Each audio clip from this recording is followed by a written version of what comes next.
Gente boa, hoje a gente está estreando uma série. E a gente vai conversar sobre quando a vida fica difícil demais.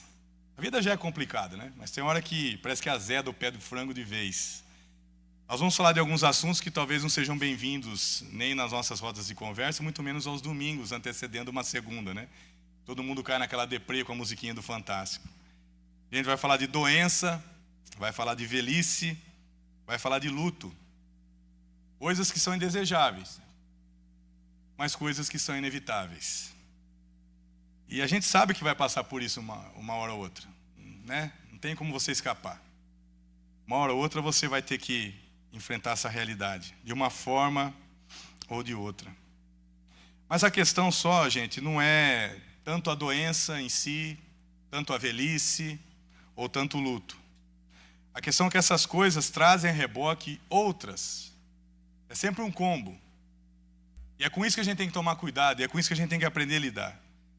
A doença traz as limitações, as incapacidades, traz a ansiedade. A gente vai ver daqui a pouquinho, porque a gente vai começar com doença hoje.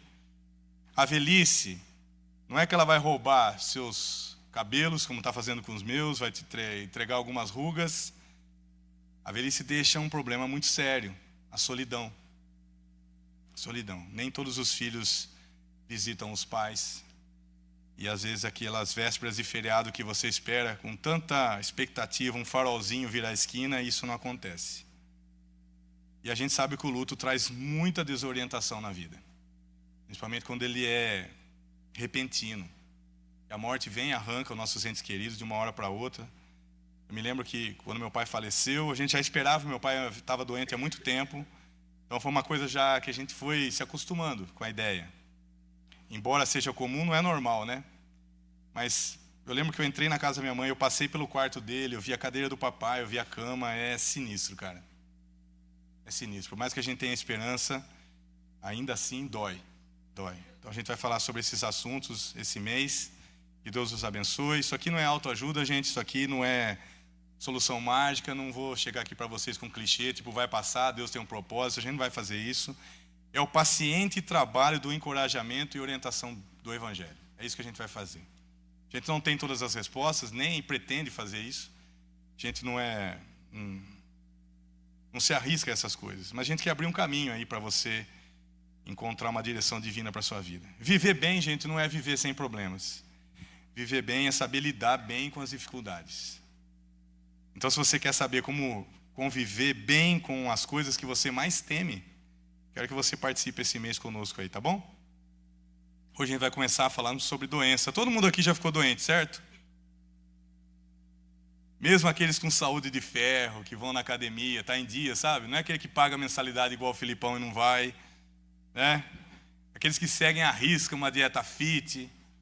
Se bem que eu lembro de um personagem lá do Chico Anísio, do Chico City, que ele comia arroz integral e ele era o cara mais triste, melancólico, né? Mas tudo bem, se você é feliz com a sua dieta vegana, não tem problema. A questão é que, mesmo assim, pelo menos uma gripinha básica no meio do ano você vai ter. Pode ter certeza. Pelo menos uma gripinha básica. Além disso, todo mundo aqui conhece alguém que está enfrentando uma doença terminal, alguém que tem um problema no coração, sempre tem um tio lá, o tio tem que tomar cuidado e tal. A gente está acostumado com a doença. A gente sabe que mesmo tomando todos os cuidados, precauções, enfim, seguindo o manual à risca, a nossa saúde é frágil. Né? Um vírus, aí lembra da pandemia? Um vírus botou todo mundo em pânico, enfim. A gente está acostumado com isso. As doenças vêm e vão. Até as mais graves. Se bem tratadas, se você seguir as precauções lá, você vai se curar. É difícil? É. Né? Vai passar uma temporada aí de cama? Sim. Mas passa. Mas e quando a dor não vai embora? E quando a cura não chega? E quando a doença é crônica? E quando você não tem mais como esperar um futuro sem dor? Sabe, a coisa veio, se instalou e ela não vai embora, ela não tem prazo. Ela não tem data. E quando nem mesmo há um tratamento para a doença? Um remédio que seja, um alívio. Que às vezes a dor é aquela coisa que fica ali, é um ruído que está na sua vida, ela é onipresente. Onde você vai, ela está lá, nem o sono ela deixa você ter. Você não tem nem alívio para isso. Alguns nem diagnóstico. O irmão Moisés aí está para provar, né? Está procurando até hoje, fazendo exame para lá e para cá, não acha a origem, a raiz do problema que ele tem no joelho. Eu, quando tive o problema lá, graças a Deus, Deus me curou. O problema lá no pulmão não tinha tratamento, né? O médico falou assim, não tem tratamento, não tem remédio.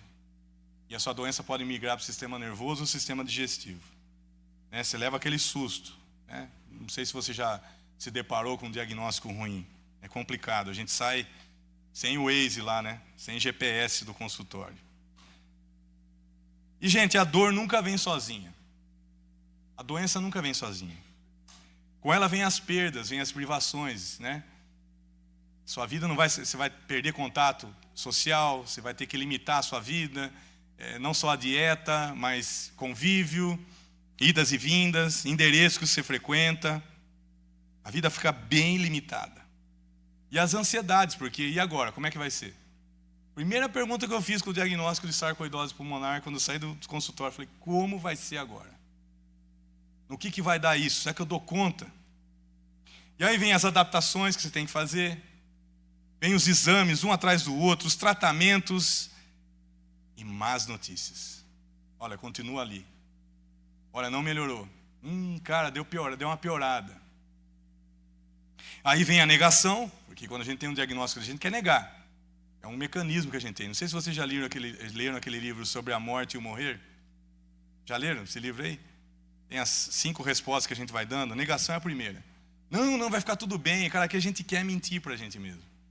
Porque a realidade é dura demais. Aí vem o medo, vem a raiva.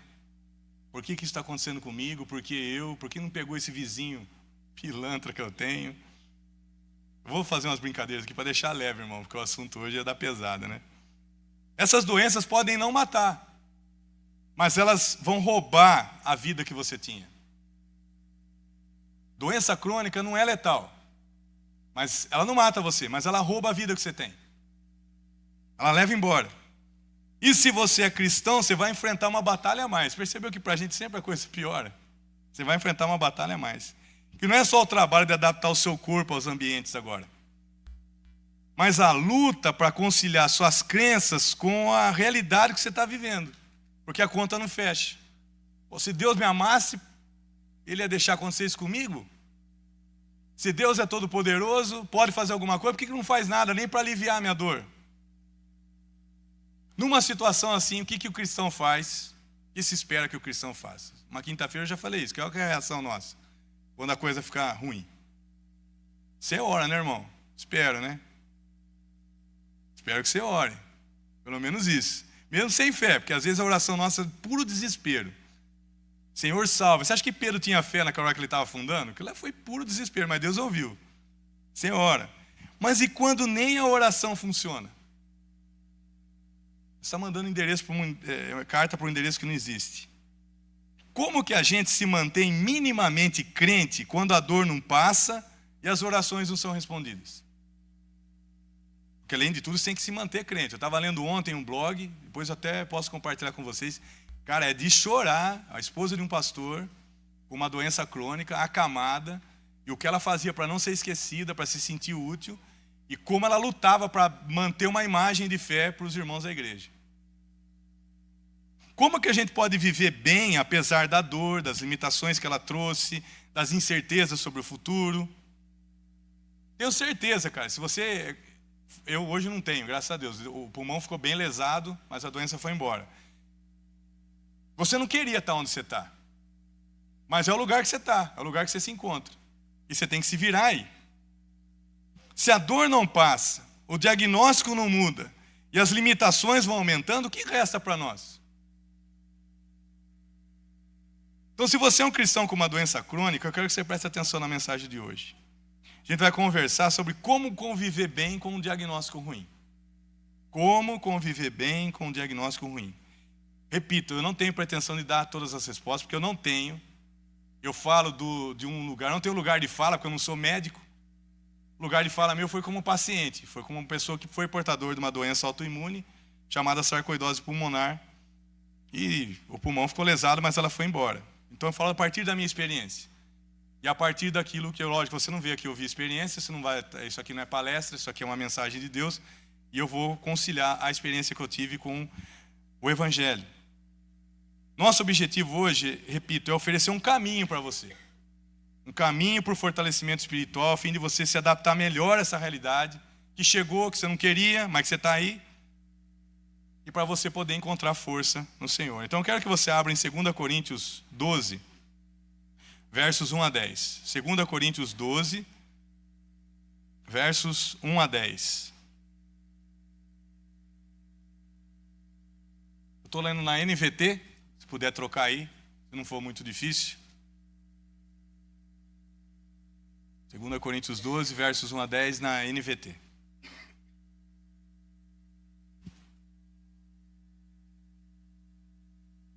Olha o que diz aqui. É necessário prosseguir com meus motivos de orgulho. Não estranhe que é Paulo que está falando, tá? Mesmo que isso não me sirva de nada, vou lhes falar agora das visões e revelações que recebi do Senhor. Conheço um homem em Cristo que há 14 anos foi arrebatado ao terceiro céu. Se foi no corpo ou fora do corpo, não sei. Só Deus o sabe. Sim, somente Deus sabe se foi no corpo ou fora do corpo. Mas eu sei que tal homem foi arrebatado ao paraíso e ouviu coisas tão maravilhosas que não podem ser expressas em palavras. Coisas que a nenhum homem é permitido relatar. Da experiência desse homem eu teria razão de me orgulhar, mas não farei. Na verdade, minhas fraquezas são minha única razão de orgulho. Se quisesse me orgulhar, não seria insensato de fazê-lo, pois estaria dizendo a verdade. Mas não farei, pois não quero que ninguém me dê crédito além do que pode ver em minha vida ou ouvir em minha mensagem. Ainda que eu tenha recebido revelações tão maravilhosas. Portanto, para evitar que eu me tornasse arrogante, foi-me dado um espinho na carne, um mensageiro de Satanás, para me atormentar e impedir qualquer arrogância. Em 3 ocasiões supliquei ao Senhor que o removesse, mas ele disse: minha graça é tudo de que você precisa. Meu poder opera melhor na fraqueza. Portanto, agora fico feliz de me orgulhar de minhas fraquezas, para que o poder de Cristo opere por meu intermédio. Por isso aceito com prazer fraquezas, insultos, privações, perseguições e aflições que sofro por Cristo. Pois quando sou fraco, então é que sou forte. Esse é um texto bem conhecido de vocês, né? Talvez a única coisa que vocês conheçam de 2 Coríntios. O que Paulo está fazendo aqui? Ele está descrevendo uma experiência extraordinária que ele teve com Deus. Eu lembro, se você é crente da década de 90, você lembra que vendia uns LPs com testemunhos de gente que foi para o céu, para o inferno. Lembra? O elevador naquela época ficou bem agitado, né? Só trouxa para acreditar no negócio daquele, né? O cara que foi para lá falou que não podia falar nada, né? Então vamos ficar com a Bíblia, né, gente? Tem gente que vai e fala que viu anjo para lá e para cá, enfim, vamos esquecer esse besterol evangélico aí. Paulo está descrevendo essa experiência extraordinária que ele teve com Deus e a forma estranha com que Deus manteve ele com as sandálias da humildade. E Deus pegou pesado com ele. Botou um espinho lá. E aí, como ele consegue encontrar não só força para aguentar o tranco, viver aquela nova condição, mas alegria naquilo. Porque não é só força que ele teve alegria. Então, antes da gente prosseguir, eu quero que você entenda por que Paulo resolveu compartilhar isso com a igreja. Que para a noite dos testemunhos, Paulo vai dar o dele. É isso? É lógico que não. Aliás, a igreja forçou muito a barra com ele, porque é uma coisa que ele guardou com ele há 14 anos. Isso era segredo de Estado, era guardar as 7 chaves. 14 anos depois, essa igreja tira Paulo do sério, entre aspas, e ele é obrigado a falar. O pessoal dessa igreja estava colocando em xeque as credenciais de Paulo como homem de Deus, como líder de Deus. E a crentaiada sabe fazer isso, viu? Não é só os coríntios, não. Estavam duvidando de Paulo. E aí Paulo, né? E melhor, essa igreja, por causa de más influências de uns pastores pilantras que andavam para lá e para cá, que comiam mortadela e rotavam peru, começaram a pôr em dúvida o currículo de Paulo. Né? Paulo não fala bem, veja Paulo, mesmo um cara meio encurvado, não tem aparência, não tem carisma, né? Começaram a pegar esses defeitinhos de Paulo e fazer disso uma tempestade em copo d'água. Paulo podia chegar aqui e muito bem se gabar, não só das realizações que ele fez, porque esse cara plantou muita igreja. O cara é desbravador mesmo. Podia falar aqui das experiências que ele teve com Deus. Ele ia botar todo mundo no bolso. Mas ele vai contra a lógica, ele passa a ostentar não as realizações e as experiências, mas as fraquezas como marcas de um ministério autêntico. Às vezes você vai em conversa de pastores, qual que é o assunto? Quantos membros tem sua igreja? Estão mudando para um novo endereço? Quanto que está entrando de renda? É só ostentação, só bobagem, cara. Paulo, se tivesse uma conversa desse, ele ia dar um cala-boca e falar, não, cara, estou sofrendo bastante, meu carro está explodindo o radiador, o meu quebrou o câmbio, a embreagem. A gente eu só poderia falar disso, o Daniel não só disso, né? Mas no currículo ele não descreve os sucessos, ele descreve os sofrimentos que ele tem. E aqui ele chega a ironizar com os questionadores de plantão. Ah, vocês estão duvidando? Então ele vai dar uma ironizada. A gente tem aqui um movimento no texto que eu quero que você perceba, para a gente poder capturar melhor o sentido dele e depois ir para as aplicações. Você vai ter êxtase, você vai ter agonia e você vai ter contentamento. Agonia e êxtase é um clássico do cinema. Cadê o Valmir? O Valmir que manja do cinema. Depois ele fica me corrigindo aí, que o filme não era esse que você falou, não era aquele ator.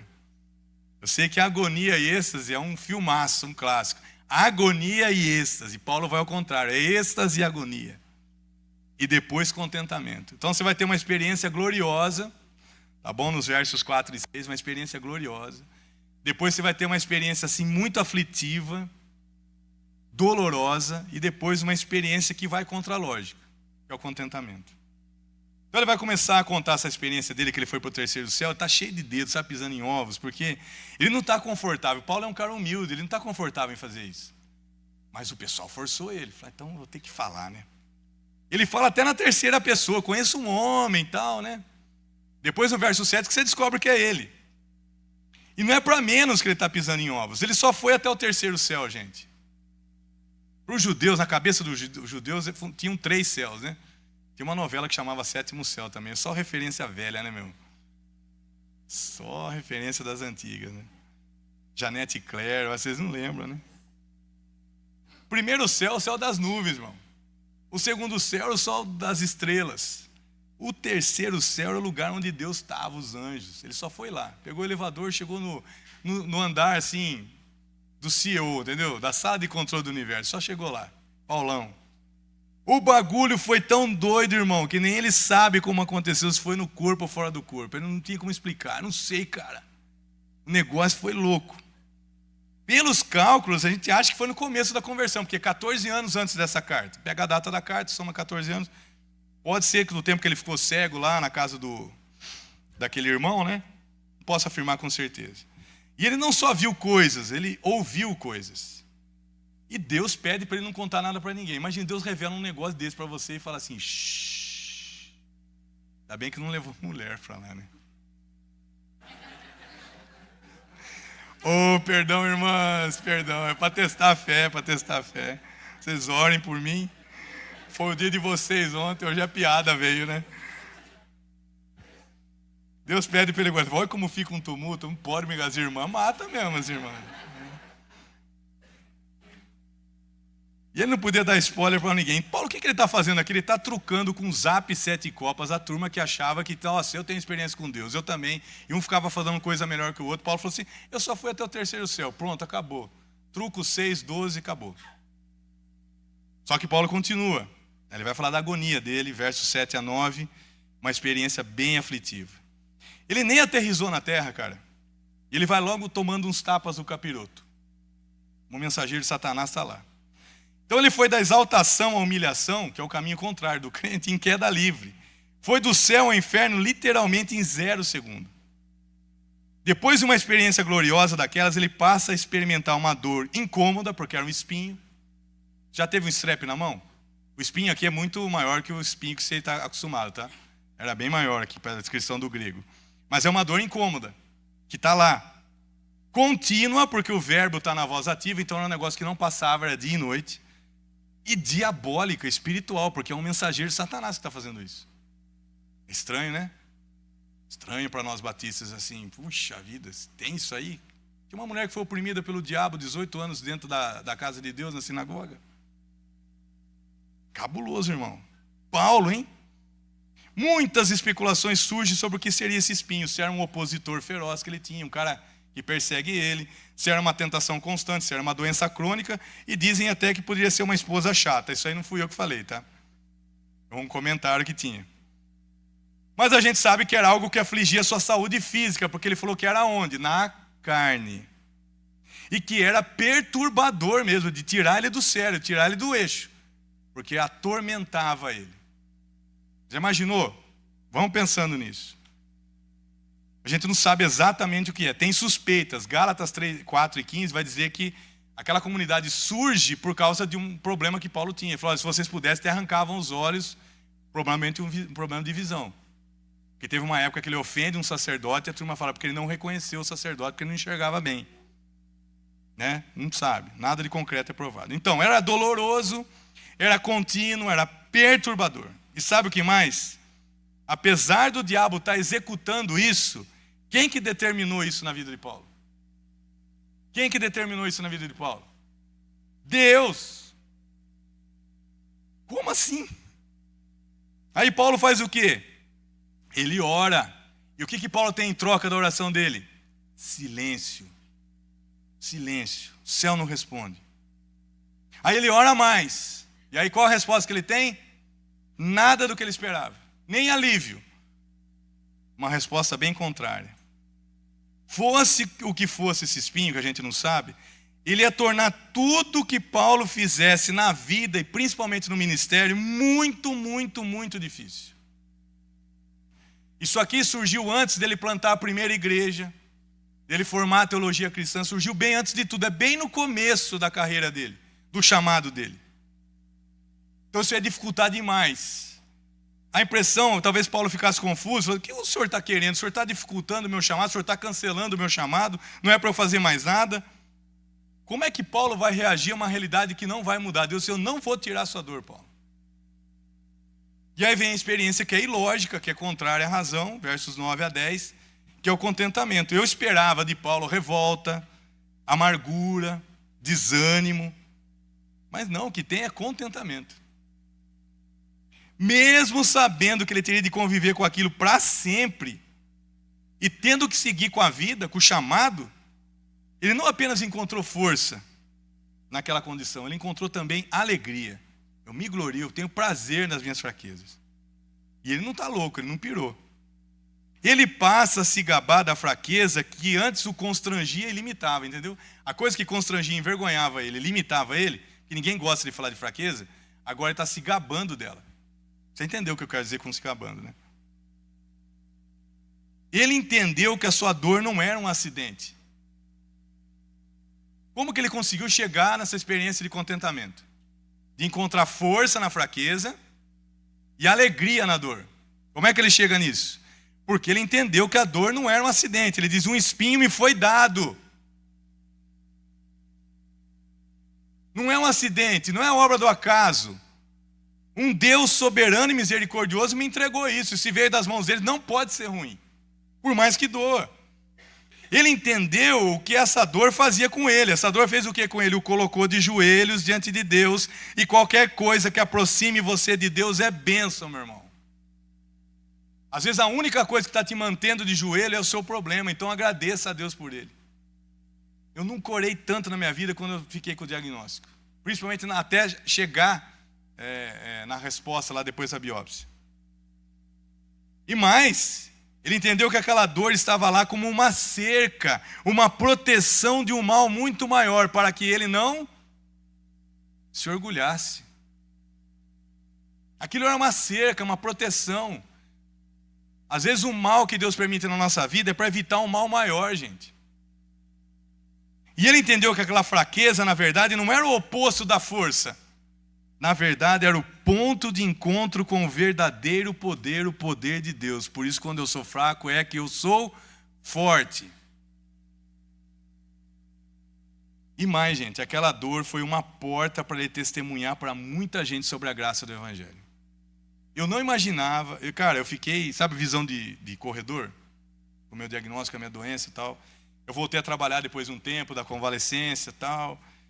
E eu estou lá um dia na cozinha, o sargento chega, cara, eu queria entender sua fé, cara. Porque eu não sei como é que você aguenta estar com esse problemão aí no pulmão.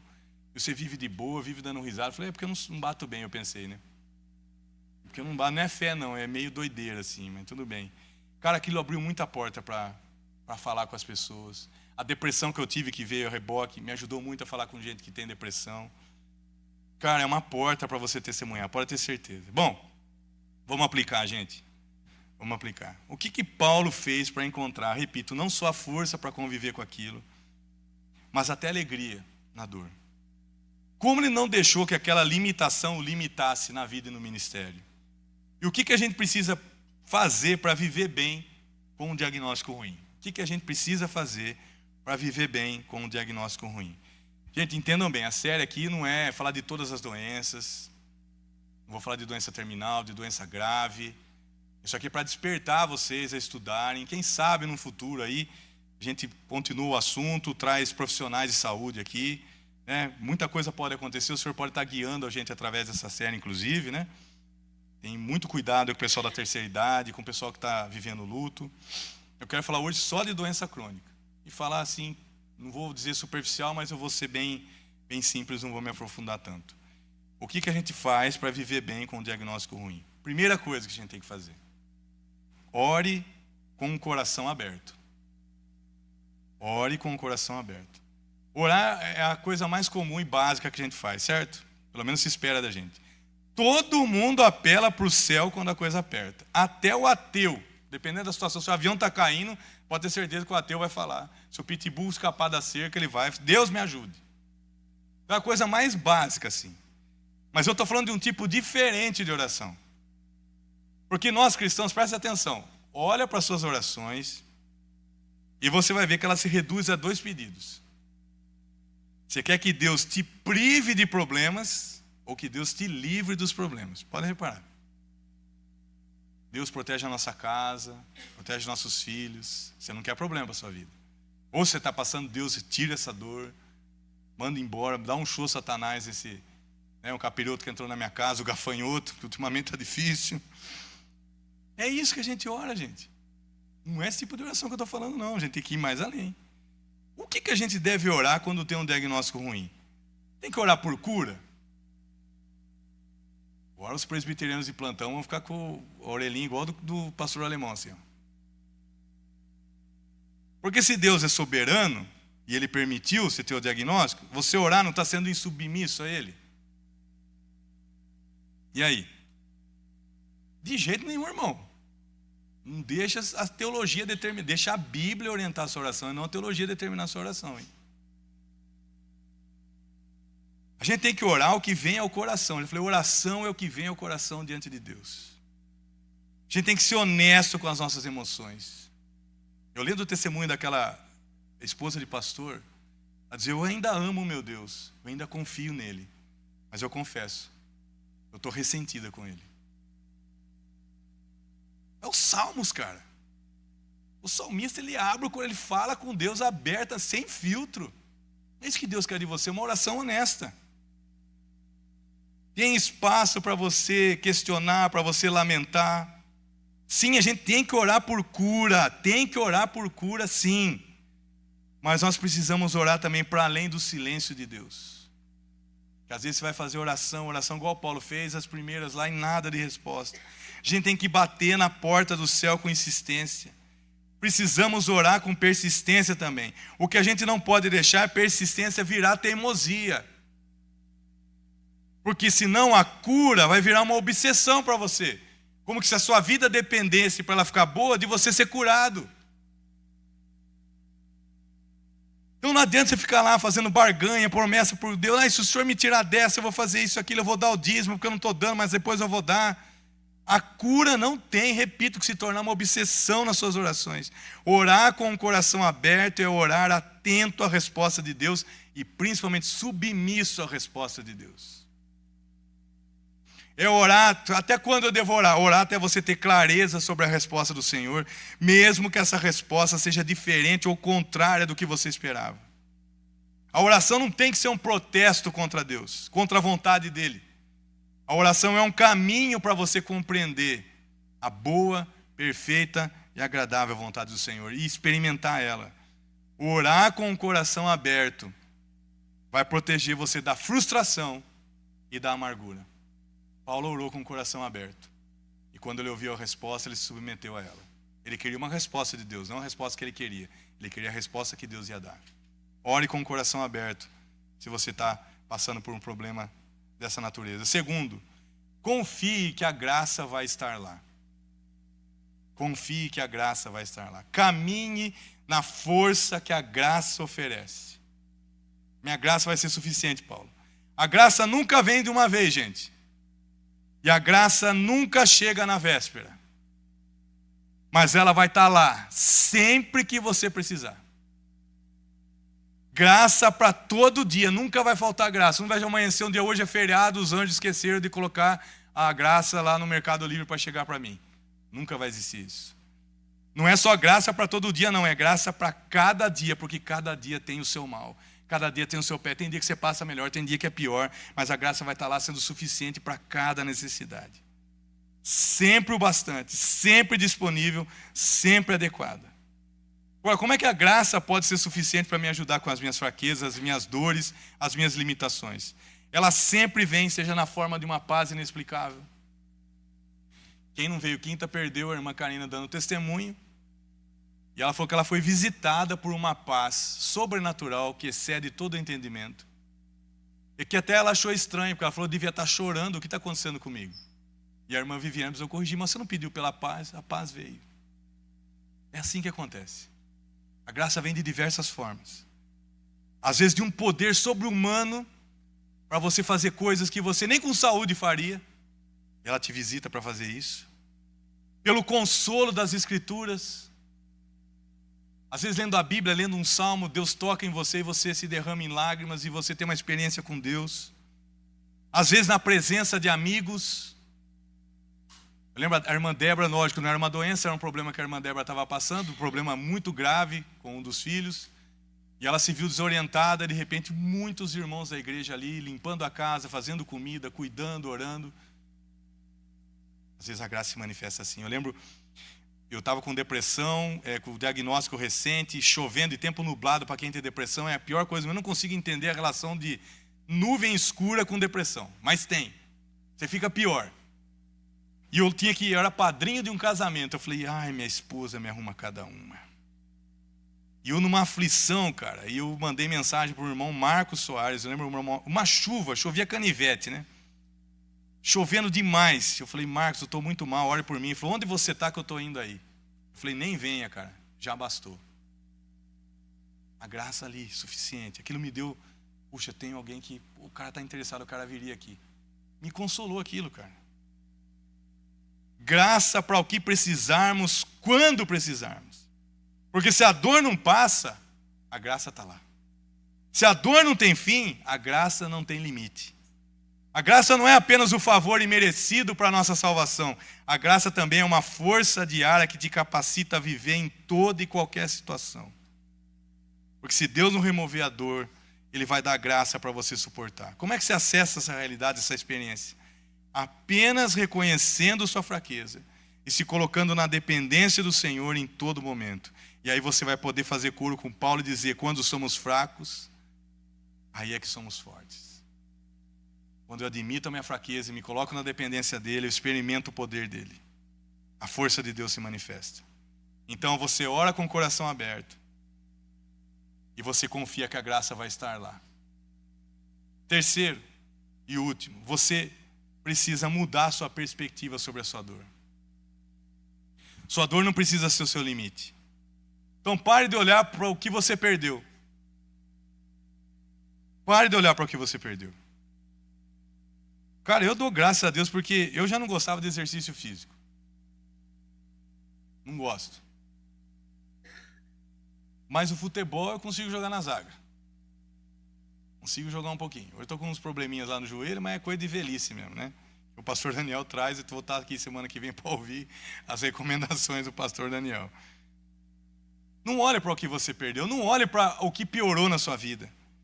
Procure enxergar além dessas limitações. Peça a Deus que abra os seus olhos para você ver o quadro todo.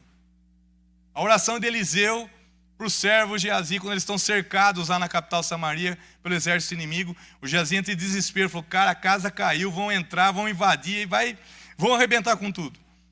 E o Eliseu calmamente acorda, porque quem não tem paz não deixa os outros descansar, né? Porque o Geazi não tinha paz, então ele acordou o Eliseu levantou, calma, rapaz.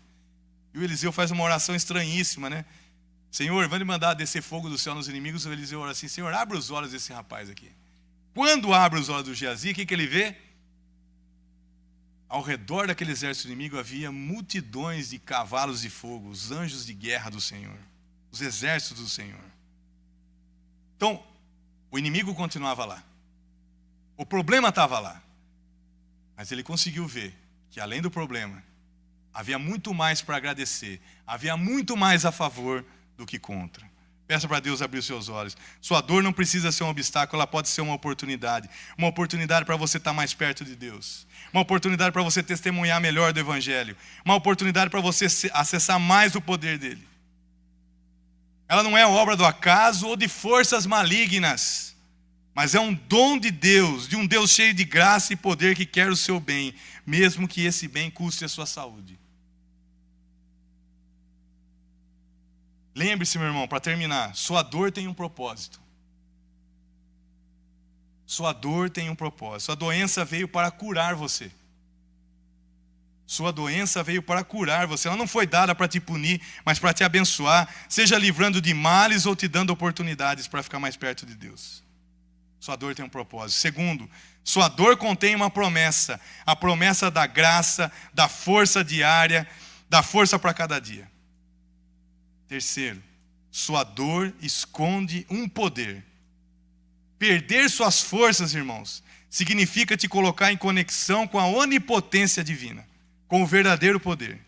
Porque sem ele nada podemos fazer, mas com ele, mesmo com dor e limitação, tudo será possível. É possível encontrar força na fraqueza, paz na dor e alegria nas privações.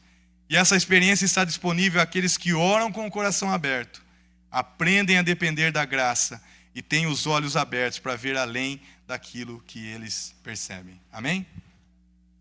Que Deus os abençoe. Vamos ficar em pé, vamos ter uma palavra de oração. Lembrando aí da literatura da irmã Sâmia, se você é interessado no Ministério de Inclusão, se quer entender mais sobre crianças atípicas, você possa adquirir seu livro, com certeza vai ser bênção para você. Vamos orar.